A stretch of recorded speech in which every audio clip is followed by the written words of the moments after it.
por la ciudad, Matías Barrotaveña. Buen día, Matías, ¿cómo estás? Carlos te habla. Hola, ¿qué tal? Buenos días, ¿cómo están? Gracias por atendernos desde ya. No, a ustedes.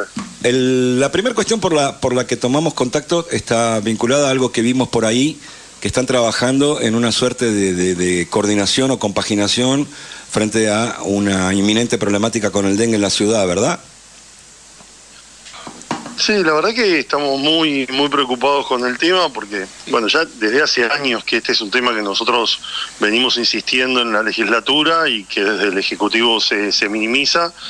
El año pasado, recordemos este año, ¿no? Enero, febrero, marzo fueron meses muy difíciles. Hoy el dengue es endémico en la Argentina y fueron muchísimos los casos y también las personas fallecidas. Entonces, nosotros lo que planteamos ya en el mes de enero pasado era la necesidad de tener un plan anual para trabajar el dengue, que tiene que ver con campañas de concientización, con todo lo que se sabe que tiene que ver con hoy los huevos que pueden sobrevivir a las temperaturas frías y después volver a activarse, el tema que tiene que ver con la vacunación, que se ponía en duda su efectividad, trabajar en colectivos particulares, como pueden ser empleados públicos que están en cementerios, en escuelas, en parques, en espacios públicos, la problemática de las personas mayores que no se pueden vacunar más de 60 años, y así fuimos presentando más de 18 proyectos en el bloque, y desde el Ejecutivo se nos decía que todo lo que salía en los medios era falso, que las vacunas no servían, que era falso que la segunda vez que uno se contagie tenía mayor gravedad, y una serie de respuestas evasivas o ninguneando lo que nosotros decíamos. La evolución del año fue haciendo que se sumaran a aquellas provincias que efectivamente compraron vacunas el año pasado, como el caso de Corrientes y otras provincias, más de 10 provincias. Ya hace unos meses Córdoba decidió comprar cerca de 250.000 vacunas. Ahí nos volvimos a reunir con el ministro, le preguntábamos cuál era su estrategia, si iba a comprar vacunas o no. Nos dijo que no, que eso era una responsabilidad del gobierno nacional y que además era solo para zonas de frontera, del norte, que esa era la decisión del gobierno nacional. Nosotros le señalamos que el gobierno nacional lo que estaba haciendo era lo que está haciendo en todas las áreas de política, es decir, un Estado ausente que descentraliza, que sostiene que las problemáticas de salud, así como educación y otras, son responsabilidad de las provincias y corriéndose, pero que la vacuna fue aprobada por el ANMAT y que la coordinación federal que hay de este tema señalaba que había que vacunar desde 15 a 60 años en poblaciones específicas.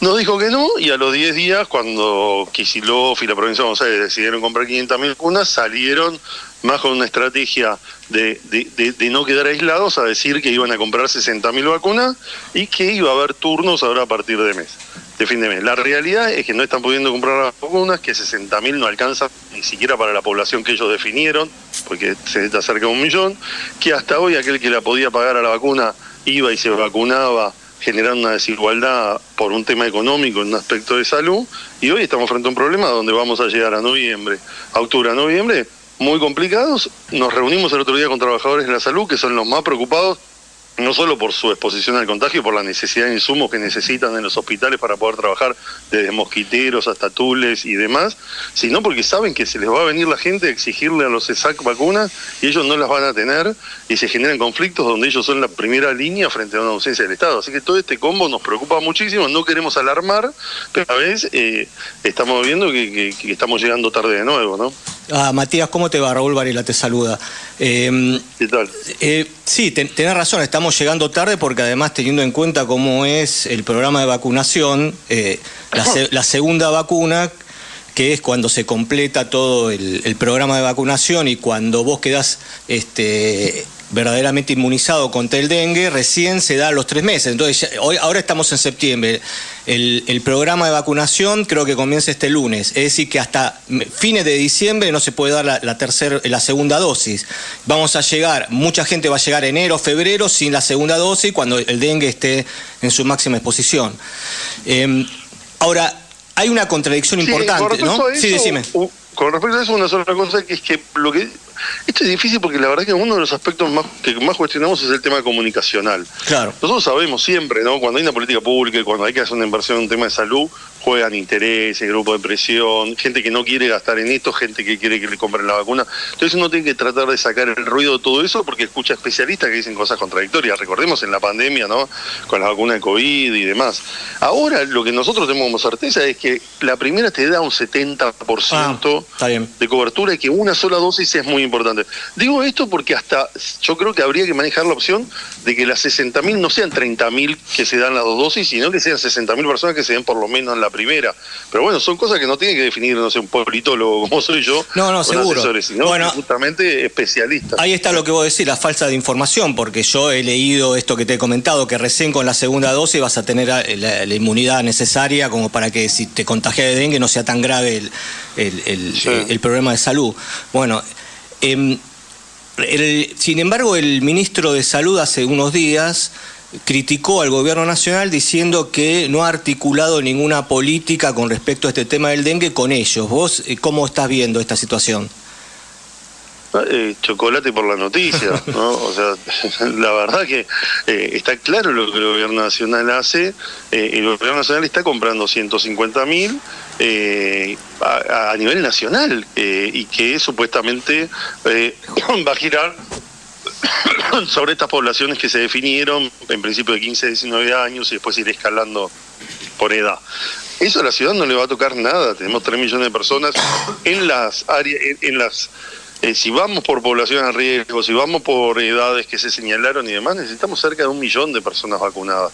Con lo cual eso no va a alcanzar y hoy además tengo dudas de que la ciudad haya logrado comprar esas vacunas porque salió tarde y tampoco es que hay tanta disponibilidad. Ese argumento de que la segunda era necesaria fue el que utilizaron el año pasado cuando nosotros dijimos que había que vacunar y nos decían, bueno, ya no hay tiempo, porque con la primera no alcanza para nada y la segunda ya va a haber pasado el dengue. Lo usaron para no invertir. Yo a veces me pregunto, o sea, ¿qué hubiese dicho este ministro y la ciudad frente al COVID si el gobierno nacional no hubiese comprado la vacuna? Porque la verdad que acá se hizo una campaña de que habían dado respuesta por armar vacunatorios, pero el que puso las vacunas en COVID fue el gobierno nacional y la ciudad no compró una vacuna, pese a que nosotros presentamos proyectos también para que se hagan cargo. A mí me parece que hay una evasión de la responsabilidad y hoy tratar de cubrirse diciendo nosotros ya estamos adentro es responsabilidad del gobierno. O sea, lo que uno ve son excusas. Esto es culpa del gobierno nacional, la vacuna no sirve, no hay vacuna, nosotros, o sea, tratar de cubrirse porque saben que va a ser una situación muy complicada. Cambiando un poco de tema, vos integrás varias comisiones en la legislatura, una es la de planeamiento, además sos el presidente del Centro de Estudios Metropolitanos, tenés mucho estudio con respecto a la planificación de las ciudades, etcétera. Hace unos pocos días presentaste un proyecto de ley para que se declare en la Ciudad de Buenos Aires la emergencia habitacional. ¿Cuáles son los fundamentos de este proyecto? ¿Qué es lo que te motivó a presentar esto? Sí, ahí hay una cuestión marco general y por otro lado una situación puntual. En lo puntual y la urgencia de presentar ese proyecto tiene que ver con que estamos viendo un aumento exponencial de desalojos. Los estamos viendo sobre todo en el barrio de La Boca, pero también en otros lugares de la ciudad, que se está avanzando en desalojos de inmuebles que a veces son nacionales, a veces son de la ciudad y a veces son de algún privado, una quiebra y demás. Y la verdad que todos los días estas situaciones, la ciudad que en algunos casos nosotros podemos tratar de interceder, sectores del Poder Judicial, Defensoría y demás, y en otros casos donde al ser nacional pareciera que ni siquiera hay un mecanismo de aviso y la ciudad se sorprende con un desalojo que implica lo nacional. Para nosotros eso es claramente una situación de emergencia. Hoy tenemos un aumento de la persona en situación de calle que es visible para todos. No hay ningún tipo de política pública en la ciudad, yendo ya más a lo macro, que tenga que ver con producir vivienda, es decir, como se hace en otros lugares, la idea de construcción pública de vivienda, o planes como podía ser en su momento el Procrear. No hay ninguna política que tenga que ver con facilitar el acceso a un alquiler. Hay una desregulación a partir del NUU 70 del tema de los alquileres. O sea, tenemos una situación donde el déficit habitacional en estos 10 años se ha duplicado, donde son más personas en la calle, más personas en barrios populares, más personas alquilando que propietarios. Y vemos además hoy un montón montón de situaciones que a partir de la crisis económica, a partir del aumento de tarifas, de la baja de las jubilaciones y demás, no están pudiendo pagar lo básico, y eso lleva después a esas situaciones donde se va judicializando, ya sea por las expensas, ya sea por el no pago de alquiler y demás, que terminan con personas en la calle. Entonces, nosotros tratamos que la discusión del código urbanístico que se está dando, bueno, que la discusión del código urbanístico no sea discutir cómo algunos grandes desarrolladores pueden sacarle un poco más de jugo al metro cuadrado en la zona norte, sino que responda a un diagnóstico que es y a la necesidad de que el Estado intervenga en la resolución de la problemática de la vivienda. Es un proceso de largo plazo, necesita inversión pública, no es algo que se va a hacer de un día para el otro, por eso la emergencia, para por lo menos dejar de expulsar a la gente de la calle. Y dentro de todo este tema gravísimo del acceso a la vivienda, ¿qué rol cumple hoy en día el Instituto de Vivienda de la Ciudad? Porque sinceramente parecería que lo único que hace es hacer complejos habitacionales en cumplimiento de la orden judicial de la Corte Suprema en el caso Mendoza, que tiene que ver con el desalojo de todo lo que es el camino de Sirga en las villas cercanas a Riachuelo. Después no tiene ninguna otra política que permita el acceso de los sectores populares a la vivienda. No, además eso que se hizo en estos últimos años en el camino de Sirga de Riachuelo tuvo mucho que ver con inversión nacional, con el trabajo que se hizo de Acumar, que ahora ya no está. Entonces, ahí la verdad que hay personas como Antolín Magallanes y demás que estaban ahí en Acumar en la última gestión que trabajaron muchísimo para que mejore esa costa, con inversión del Estado Nacional y que la ciudad lo muestra como propio. No, la verdad es que el IBC desde hace muchísimos años, que se convirtió en una cáscara vacía, en su momento Maqueira, cuando estaba ahí, planteó algunos ejes que discursivamente uno podía compartir en algún aspecto, pero se desactivó, tuvo una interna política que terminó con él eyectado también, y la verdad es que no hay nada desde parte del IBC, igual que no hay ningún área de la ciudad que esté trabajando la problemática de la vivienda. Ellos van a actuar sobre ciertas situaciones puntuales, por ejemplo ahora están con todo lo que tiene que ver con la continuidad de la traza de la EXAU 3, de Avenida de los Incas para el resto de los sectores, sector 4 y demás, pero siempre uno lo que ve es que ahí vamos a vender terrenos, entonces como que la resolución de alguna problemática puntual social tiene que ver o con un fallo, como decís vos, o con la necesidad de liberar algo para un negocio. Entonces, bueno, si acá yo tengo un negocio porque el metro cuadrado vale y tengo personas, bueno, tratemos de inventar algo. Lo que pasa es que cuando te inventan ese algo, te ponen todas las opciones y la posibilidad después de adquirir una vivienda, pero en realidad eso queda en el papel y termina quedando un subsidio. Entonces lo que terminan haciendo es tratando de juntar algo de plata para darle un subsidio a alguien, para sacarlo de un terreno que vale mucho, poder venderlo, y esa persona después ese subsidio se lo gasta en 2 meses y vuelve a estar en situación de calle o ocupando algún inmueble de forma irregular. Es decir, se va multiplicando los casos, pero lo que se resuelve es solamente, bueno, esa necesidad puntual de hacer un negocio inmobiliario. Sí, es escandaloso permanentemente en la ciudad en los últimos 16 años para 17 ahora, donde hay una voracidad por reducir espacio verde, como pasó con el Tiro Federal, o recuperar supuestamente territorios que estaban en litigio para llevarlos al mercado. Matías, te agradecemos el tiempo. Gracias. Quiero comprometerte en 2 o 3 semanas porque este tema se va a poner serio, por el primero por el que te convocamos, que es la cuestión epidémica. Se va a poner serio en todo el país. Inevitablemente sumado. Si querés hacer una reflexión sobre esto que voy a decir, te lo agradecería. A nivel de indigencia, mala alimentación y pobreza que está asolando el país en regiones inmensas, sobre todo las de mayor población urbana. Cerranos con una reflexión sobre esto, si sos tan amable.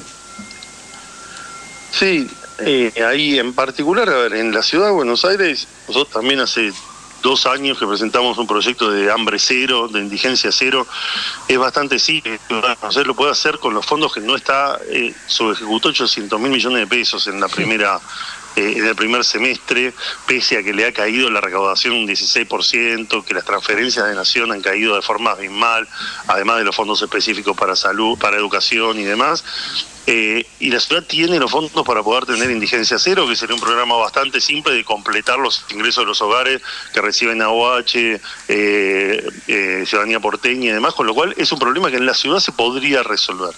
Después, bueno, a nivel nacional y también en la ciudad tenemos una situación donde se dio lo que todos sabemos, ¿no? Cuando uno produce un ajuste en los ingresos, cuando uno hace caer las jubilaciones, cuando hace caer los salarios públicos 20-30%, los salarios privados, cuando se genera desocupación, todo eso impacta en un consumo que está cayendo en supermercados todavía el 14%, una caída de la actividad económica que está disfrazado el número porque está la recuperación del campo por la sequía, pero que en términos industriales es enorme, y entonces tenemos un mercado absolutamente retraído.